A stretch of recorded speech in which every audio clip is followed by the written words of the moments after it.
Are we actually going to take a pause? No, we had work to do. Oh. Okay, so that was the topic of pausing, of resting, of disconnecting from the busy.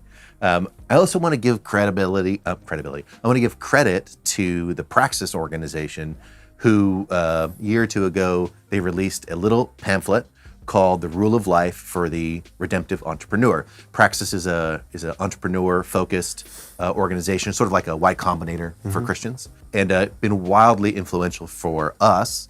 But this rule of life is really about a series of practices designed to counteract all of the stuff that the world gives us that fragments our soul, that drives us into the shallows. And one of them is this whole notion of rest. Right. Now you, John, I think from Tiffany Schlein years ago, started taking a digital Shabbat, I think you called it. Tell us how that's gone and what the response has been from people. It's been life-changing for me. So I think, when was that? 2008? Years ago. 2000? Yeah. I don't know. It was a long time ago. And I've mentioned before, my role at Soma has primarily been in the marketing side, but I've done marketing for Saddleback Leather, Natural Hide, different companies, lots of different brands. And what that does to you, you're always on. You're always, it's the next thing, it's the next app, it's the next device, and you're always trying to keep ahead of the curve as far as like what's coming next, what to expect in the market, how to market better, and it's just exhausting. And I remember it was the movie Connected. If you haven't seen that, we'll put that in the show notes down below. This film that she did when her father was dying of brain cancer. And she noticed how disconnected she was from her own dad who's dying. And they were writing a book on the neuroscience of the brain, right? Was that the Goddess versus the Alphabet? Yeah. Fantastic book. It's just, so she did this film called Connected, and it was about what this is doing to us. And the good side of connection, but also the dark side. Yeah. And so we were at dinner with her in Portland at the premiere, and she challenged me. She's like, she could just tell. I'm like,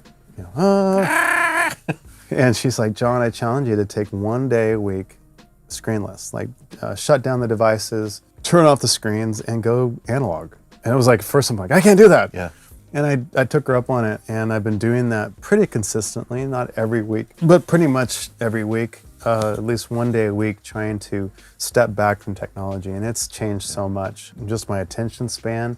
And I'm even challenged today to do it more. I think that was 10 years ago. Just in 10 years, I think our attention is being grabbed at more and more, even then. And I can imagine it getting worse from that point. It has, a lot worse. I think, I don't remember who said this first, but it was the idea that at the heart of our resistance to Sabbath and rest is actually trust. It's our unwillingness to trust that things are going to be okay without you. Yeah. That you can let stuff go, that you can let the phone ring, and that it's going to be okay. Yeah. It's this, and it's when someone put it like that it's really about trust, this huge light went on. I'm like, oh my gosh, that really, and that's what makes it so hard. Well, and the science is backing it up. It's not saying that we don't work hard. There's not seasons in our lives where, crunch is needed. I hate that word, but it's true. Like we're in a place right now, we're pushing a game out, we're trying to get it out. All of us are working a lot. Programmers, the artists are working way more than us, but we're still putting in the hours. Like Chris and I, as the leaders, we're on 24/7. Yeah. And it can just exhaust you. But if you're at that all the time, your whole life, you will wear out. Yeah, and the creativity drops. Yeah. Like the studies show that the creativity drops. And the productivity. Errors. Oh yeah, errors. In fact, if you are working more than 8 hours a day, they show that mistakes go way up after 8 hours. I just read a study today that said that people over 40 shouldn't work more than 3 days a week. I'm like, okay, cool. Yeah. No. Perfect. But all these studies are coming out that's saying, like you talked about the trust piece, but the truth of it, the science of it is that we are designed to take rest, to go fallow for just a period, to get recharged, to come back at things. Right. So I like how you said that, because it's not about being lazy. It's not about all that. It's about realizing that people have this necessity just to sleep. And in the purely kind of more monastic tradition, there's this great idea from Bernard of Clairvaux who advocated that people lived not as canals, but as reservoirs. The notion being that we can get in a pattern in which everything that comes into us, out of good motives, out of really good heart place, but everything that comes in goes immediately out, right? It's our time, it's our energy, it's our focus, it's our empathy. Yeah. But all those things are limited resources from our perspective, not from God's, but from ours. And so if we live as canals, everything comes in, goes immediately out, and we find ourselves dry. But if you live as a reservoir, you let that come into you from time with God, from everything else, and it fills you.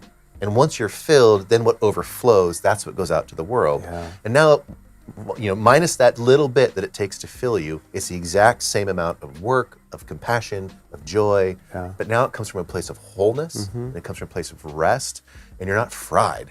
Yeah, I'm real excited. At the conference we talked about, we were just at, John Eldridge gave everybody manuscripts of his new book, Get Your Life Back, Everyday Practices for a World Gone Mad. And he talks about all these different things we're bringing up and trying to practice in here, and the science behind it, and all this is the spirituality. So I'm loving it. I'm halfway through the book. It's very good. I'm taking it slow. I'm don't rush it, right? I'm not speed reading, but awesome. We're excited to share that. Can I just geek out a little bit? Like, Sure. We got manuscripts. Manuscripts. Not like advanced copies. Like this really geeked me out It's a little. like, and there's spelling errors in here. Yeah. It's pretty funny. It's really cool. But that's, and it was just funny. Like, I don't know if we could hear it on the video, but a whole bunch of wild geese just flew by. Yeah. And you don't get that inside. Never, right? And so just getting the natural part of our life back a little bit, and it doesn't take a lot. Like we said, the 1 minute pause, it's a beginning place, but it's not the end. It's a total game changer. Yeah. Yeah. And to kind of close a loop, with regard to our practice for Jesus time, we would really encourage anyone who's going through these videos, make it that rhythm, right? It's not about powering through it. There's no point in rushing. The notion of a relationship with God includes that he gets to talk back. Yeah. And so you got to make time for that. Otherwise, we're just like walkie-talkies with the transmit button all the time. Right. And what he has to say will always change your world. So we hope that's been beneficial, and we'll talk to you in the next one.